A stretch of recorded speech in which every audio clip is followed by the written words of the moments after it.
ಇವತ್ತಿನ ವಿಷಯ ಅಡಾಪ್ಟೇಷನ್ ಅನ್ನುವುದು, ಹೊಂದಾಣಿಕೆ, ಒಗ್ಗುವಿಕೆ ಅನ್ನುವುದು ಹೇಗೆ ನಮ್ಮ ಸರ್ವೈವಲ್ಗೆ ಮತ್ತು ನಮ್ಮ ಡೆವಲಪ್ಮೆಂಟಿಗೆ ಹೆಲ್ಪ್ ಮಾಡುತ್ತೆ ಅಂತ ನೋಡೋಣ. ಏನಂದರೆ ಇವಾಗ ಒಂದು ಫಿಸಿಕಲಿ ಅಡಾಪ್ಟ್ ಆಗುವಂಥದ್ದು. ಹೇಗೆ ಅಡಾಪ್ಟ್ ಆಗುವುದು? ಈಗ ವಾತಾವರಣ ಎಲ್ಲ ಕಡೆ ಭೂಮಿಯಲ್ಲಿ ಒಂದೇ ರೀತಿ ಇರೋದಿಲ್ಲ ಅಲ್ವಾ? ಕರಾವಳಿ ಇರಲಿ, ಬಯಲುಸೀಮೆ ಇರಲಿ, ಮರುಭೂಮಿ ಇರಲಿ, ಹಿಮ ಪ್ರದೇಶ ಇರಲಿ, ಯಾವುದೇ ರೀತಿ ಇದ್ದರೂ ಕೂಡ ಅದಕ್ಕೆ ಮನುಷ್ಯ ಹೊಂದಾಣಿಕೆ ಮಾಡ್ಕೊಂಡು ಬದುಕ್ತಾ ಇದ್ದಾನೆ. ನೀವು ನೋಡಿರಬಹುದೇನೋ, ಈ ಥರ ಎಲ್ಲ ಕಡೆಗಳಲ್ಲೂ ಜೀವಗಳು, ಬದುಕಿರುವಂತಹ ಜೀವಿಗಳು ಬೇರೆ ಬೇರೆ ಇರ್ತವೆ. ಕಾಮನ್ ಆಗಿರುವುದು ಮನುಷ್ಯ ಮಾತ್ರ ಅಲ್ವಾ? ಹಿಮದಲ್ಲಿ ಬದುಕುವಂಥದ್ದು ಕರಾವಳಿಯಲ್ಲಿ ಬದುಕೋದಿಲ್ಲ, ಕರಾವಳಿಯಲ್ಲಿ ಬದುಕೋದು ಡೆಸರ್ಟಲ್ಲಿ ಬದುಕೋದಿಲ್ಲ. ಆದರೆ ಎಲ್ಲ ಕಡೆ ಬದುಕೋದು ಯಾರು ಹೇಳಿ? ಮನುಷ್ಯರು. ಅಂದರೆ ನಾವು ಅಡಾಪ್ಟ್ ಆಗಿದ್ದೀವಿ ಅಂತ ಅರ್ಥ ಅಲ್ವಾ? ಕ್ಲೈಮೇಟ್ ಚೇಂಜಸ್ಗೆ ಕೆಲವು ಕಡೆ ಎಂಥ ಉರಿ ಸೆಕೆ ಇದ್ರೂ, ಅಂದರೆ ಇವಾಗ ಮಳೆನೇ ಬರದೆ ತುಂಬ ಕಾಲ ಎಲ್ಲ ಆಗುತ್ತಲ್ಲ, ಆ ಥರ ಅಂಥ ಸೆಕೆಗಳಲ್ಲೂ, ಎಂಥ ಚಳಿ ಇದ್ರೂ, ಹೇಗೆ ತಂಪಿದ್ರೂ ಎಲ್ಲದಕ್ಕೂ ಅಡಾಪ್ಟ್ ಆಗಿದ್ದಾನೆ ಮನುಷ್ಯ. ಆದ್ದರಿಂದ ಸರ್ವೈವ್ ಆಗಿದ್ದಾನೆ, ಹಾಗೇ ಡೆವಲಪ್ ಆಗಿದ್ದಾನೆ ಅಂತ ಅರ್ಥ ಅಲ್ವಾ? ಅದು ಒಂದೇನು. ಇನ್ನೊಂದು, ಮೆಂಟಲಿ ನಾವು ಹೇಗೆ ಅಡಾಪ್ಟ್ ಆಗ್ತೀವಿ ಅಂತ. ಕೆಲವು ಸಾರಿ ಹೇಗಿರುತ್ತೆ ಗೊತ್ತಾ? ಏನೋ ಒಂದು ಆಕ್ಸಿಡೆಂಟ್ ಆಗಿಬಿಡುತ್ತೆ ಅಥವಾ ಯಾವುದೊಂದು ಇಲ್ನೆಸ್ ಬರುತ್ತೆ. ಆಗ ಮನುಷ್ಯ ಹೇಗೆ ಅದಕ್ಕೆ ಹೊಂದ್ಕೊಳ್ತಾನೆ ಅಂತ. ಎಷ್ಟೋ ಸಾರಿ ಟ್ರಾಮಾಗಳನ್ನು ಬಿಟ್ಟು ಹೋಗಿಬಿಡುತ್ತೆ ಅಲ್ವಾ ಆಕ್ಸಿಡೆಂಟ್ಗಳೆಲ್ಲ. ಅಂತಹ ಪರಿಸ್ಥಿತಿಯಲ್ಲಿ ಕೂಡ ಮನುಷ್ಯ ಅದನ್ನು ಅಕ್ಸೆಪ್ಟ್ ಮಾಡಿಕೊಂಡು, ಬದಲಾವಣೆಗಳನ್ನು ಮಾಡಿಕೊಂಡು, ಅಡಾಪ್ಟ್ ಮಾಡಿಕೊಂಡು ಅವ ಮತ್ತೆ ಜೀವನವನ್ನು ಮುಂದುವರಿಸ್ಕೊಂಡು ಹೋಗ್ತಾನೆ. ಅಲ್ಲಿಗೆ ಎಲ್ಲ ಮುಗಿದೋಯ್ತು ಅಂತ ಸುಮ್ಮನೆ ಇರೋದಿಲ್ಲ. ಅದು ಕೂಡ ಅಡಾಪ್ಟೇಷನ್, ಅದು ಮೆಂಟಲಿ. ಆದ್ದರಿಂದ ಇನ್ನೊಂದೇನೆಂದರೆ, ಈ ರೀತಿಯ ಕೆಲವೊಂದು ಬದಲಾವಣೆಗಳನ್ನು ನಾವು ಡೆವಲಪ್ ಮಾಡಿಕೊಂಡು ಹೇಗೆ ಗೊತ್ತಾ? ಮುಂಚೆ ಕಲ್ಲಿನಲ್ಲಿ ರುಬ್ತಾಯಿದ್ರು, ಅದಕ್ಕೆ ಟೈಮ್ ಇಲ್ಲ ಅಂತ ಇನೋವೇಷನ್ ಮಾಡಿದರು, ಕಂಡು ಹಿಡಿದ್ರು ಹೊಸದನ್ನು. ಮುಂಚಿನ ಕಾಲದಲ್ಲಿ ರೇಡಿಯೋಗಳಿತ್ತು. ರೇಡಿಯೋ ಬಳಸೋದು ಹೇಗೆ ಅಂತ ಕಲ್ತ್ಕೊಳ್ಳೋಷ್ಟೊತ್ತಿಗೆ ಟೆಲಿವಿಷನ್ ಅನ್ನೋದು ಬಂತು.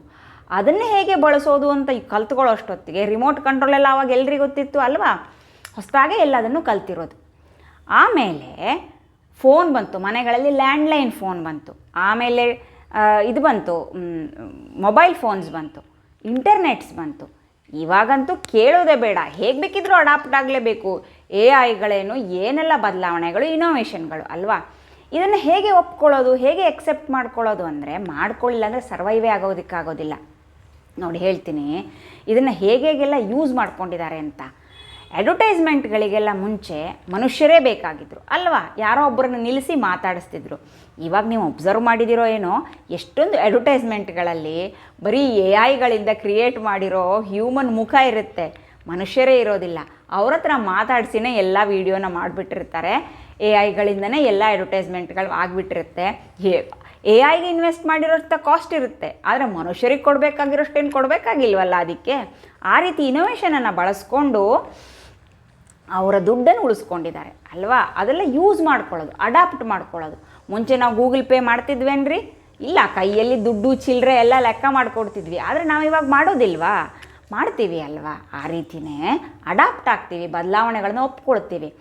ಹಾಗೆ ಇಂಟರ್ನೆಟ್ ಅಂತೂ ಇಲ್ಲದೇ ಇದ್ದರೆ ಹೇಗಿರ್ತಾ ಇದ್ವಿ ಅಂತ ಇವಾಗ ನೀವು ಯೋಚನೆ ಮಾಡೋದಕ್ಕಾಗುತ್ತಾ? ವಾಪಸ್ ಹೋಗಿ ಅಡಾಪ್ಟೇಷನ್ ಮಾಡ್ಕೊಳ್ಳೋದಕ್ಕಾಗುತ್ತಾ? ಆಗೋದಿಲ್ಲ. ಯಾಕಂದರೆ ಇನೋವೇಷನ್ ಮುಂದೆ ಹೋಗುತ್ತೆ, ಹಿಂದೆ ಹೋಗೋದಿಲ್ವಲ್ಲ. ಹಾಗೆ ನಾವು ಹೊಸ ಸ್ಕಿಲ್ಗಳನ್ನು ಕಲ್ತ್ಕೊಳ್ತೀವಿ. ಇವಾಗಷ್ಟೇ ಹೇಳಿದೆ ಅಲ್ವಾ, ಫೋನ್ ಯೂಸ್ ಮಾಡೋದು ಹೇಗೆ ಅಂತ ಕಲ್ತ್ಕೊಂಡ್ವಿ. ಆಮೇಲೆ ಮೊಬೈಲ್ ಫೋನನ್ನು ಯೂಸ್ ಮಾಡೋದು ಹೇಗೆ ಅಂತ ಕಲ್ತ್ಕೊಂಡ್ವಿ. ಅಂದರೆ ಸ್ಕ್ರೀನ್ ಇರೋದು, ಮುಂಚೆ ಸ್ಕ್ರೀನ್ ಇರಲಿಲ್ವಲ್ಲ. ಹಾಗೆ ಗೂಗಲ್ ಪೇ ಮಾಡೋದು ಹೇಗೆ ಅಂತ ಕಲ್ತ್ಕೊಂಡು, ಇವೆಲ್ಲ ನ್ಯೂ ಸ್ಕಿಲ್ಸ್. ಹಾಗೆ ಸರ್ವೈವಲ್ ಸ್ಕಿಲ್ಸ್ ಕೂಡ ಅಲ್ವಾ? ಯಾಕಂದರೆ ಆವಾಗ ಕೊರೋನಾ ಬಂದಾಗ ನಾವು ಅಡಾಪ್ಟ್ ಆದ್ವಿ ಫಿಸಿಕಲಿ. ಕೊರೋನಾದ ವ್ಯಾಕ್ಸಿನೇಷನ್ ಎಲ್ಲ ತೊಗೊಂಡಾಗ ನಮಗೂ ಜ್ವರ ಎಲ್ಲ ಬಂದಿತ್ತು. ಹಾಗೆಯೇ ಮೆಂಟಲಿನೂ ಅಡಾಪ್ಟ್ ಆದ್ವಿ. ಮನೆ ಒಳಗಡೆ ಕೂತ್ಕೊಂಡು ಬದುಕೋದಕ್ಕೆ ಹೇಗೆ ಬದುಕಬೇಕು, ಸೋಷಿಯಲ್ ಏನು ಕನೆಕ್ಷನ್ಸ್ ಇಲ್ಲದೇನೂ ಹೇಗೆ ಬದುಕೋದು ಅಂತ ಎಲ್ಲ ಕಲ್ತ್ಕೊಂಡ್ವಿ ಅಲ್ವಾ? ಅದೆಲ್ಲ ನಮ್ಮ ಅಡಾಪ್ಟೇಷನ್ಗಳು ಅಲ್ವಾ? ಇನೋವೇಷನ್ಗಳನ್ನು ಕಂಡುಹಿಡ್ಕೋತೀವಿ ನಮ್ಮ ಎಕ್ಸ್ಪೀರಿಯನ್ಸ್ ಮೇಲೆ, ಪಾಸ್ಟ್ ಎಕ್ಸ್ಪೀರಿಯನ್ಸ್ ಮೇಲೆ. ಅಂದರೆ ಈಗ ಚಿಕ್ಕ ಮಗು ಅಂತ ಅಂದ್ಕೊಳ್ಳೋಣ, ಬಿಸಿಯಾಗಿರೋದನ್ನು ಒಂದು ಸಾರಿ ಮುಟ್ಟುತ್ತೆ, ಮತ್ತೆ ಅದನ್ನೇ ಮುಟ್ಟುತ್ತಾ? ಇಲ್ಲ. ನನ್ನ ಮಗ ಏನು ಮಾಡ್ತಿದ್ದ, ಅವ್ನು ಚಿಕ್ಕವನಿದ್ದಾಗ ಒಗ್ಗರಣೆ ಮಾಡುವಾಗ ಹತ್ತಿರದಲ್ಲಿ ಬಂದು ನಿಂತ್ಕೊಳ್ತಿದ್ದ.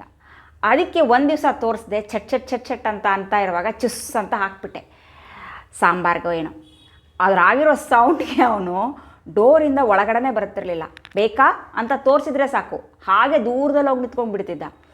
ಅದೇನೆಂದರೆ ಭಯ ಕ್ರಿಯೇಟ್ ಆಯಿತು, ಅಂದರೆ ಎಕ್ಸ್ಪೀರಿಯನ್ಸ್ ಆಯಿತು. ಅದು ಬಿಸಿ ಇದೆ, ಸುಡುತ್ತೆ ಅನ್ನುವ ಎಕ್ಸ್ಪೀರಿಯನ್ಸ್ ಆಯಿತು. ಅದರಿಂದ ಕಲ್ತ್ಕೊಳ್ತಾರೆ ಮಕ್ಕಳು. ಈ ರೀತಿಯ ಅಡಾಪ್ಟೇಷನ್ ಅನ್ನುವುದು ನಮ್ಮ ಪರ್ಸ್ನಲ್ ಗ್ರೋತ್ಗೆ ಹೇಗೆ ಹೆಲ್ಪ್ ಆಗುತ್ತೆ ಅಂತ ನೋಡಿದರೆ, ಇವಾಗ ಎಲ್ಲ ಸಲನೂ ನಾವು ವಿನ್ ಆಗೋದಕ್ಕಾಗೋದಿಲ್ಲ ಅಲ್ವಾ?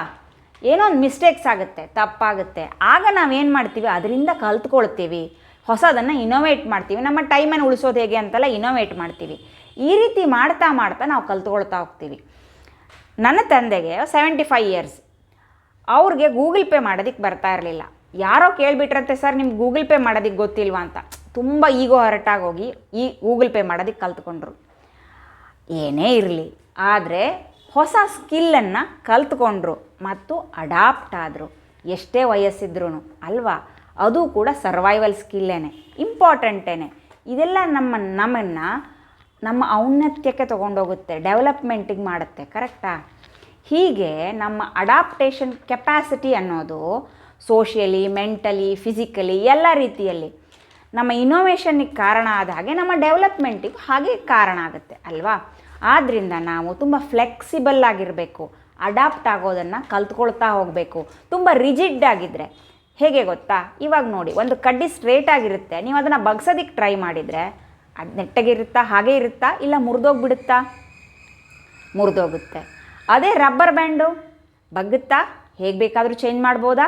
ಅದರಿಂದ ಸರ್ವೈವ್ ಆಗುತ್ತೆ. ಯಾವ ಎನಿಮಲ್ಗಳು ಮುಂಚೆ ಸರ್ವೈವ್ ಆಗೋದಕ್ಕೆ ಆಗಲಿಲ್ವೋ ಹಾರ್ಶ್ ವೆದರ್ಗಳಲ್ಲಿ, ಅವು ಇವತ್ತಿಗಿಲ್ಲ.